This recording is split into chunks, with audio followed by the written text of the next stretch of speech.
السلام عليكم ورحمة الله وبركاته، عشاق الساحرة المستديرة وعشاق النادي الأهلي في كل مكان. لو أنت أول مرة تشاهدنا ما تنساش تشترك بالقناة وتفعل زر الجرس ليصلك كل جديد. حقق نادي الزمالك فوزا كبيرا على حساب نظيره الاتحاد السكندري مساء اليوم الخميس في ليلة ظهور احتفال الأرجنتيني باولو ديبالا نجم روما الإيطالي. نجح الفارس الأبيض في الفوز على الاتحاد السكندري بنتيجة 3-0 خلال المباراة التي جمعت الفريقين ضمن الجولة الثامنة من الدوري المصري الممتاز، ورفع الزمالك رصيده إلى 18 نقطة في المركز الثاني عشر بجدول ترتيب الدوري المصري، فيما توقف الاتحاد عند 27 نقطة في المركز الثالث. افتتح أحمد سيد زيزو التسجيل في المباراة عند الدقيقة 14 قبل أن يضيف الوافد الجديد ناصر ماهر الهدف الثاني بالدقيقة 34 من الشوط الأول.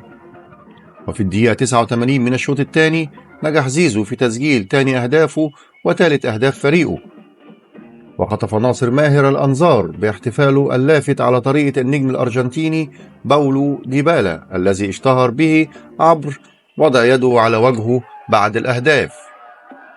ويعد ذلك هو الهدف الأول لناصر ماهر مع الزمالك بعدما تم التعاقد معه الصيف الماضي من فيوتشر FC. وواصل الأهلي عادته بالانتصار في الوقت القاتل على حساب مضيفه زد FC ضمن منافسات الجولة الثامنة. المارد الأحمر انتظر حتى الدقيقة 89 ليسجل لاعبه الفلسطيني وسام أبو علي هدف الانتصار قبل النهاية، ورفع الأهلي رصيده للنقطة 21 في المركز التاسع، فيما تجمد رصيد زد عند 24 نقطة في المركز الخامس.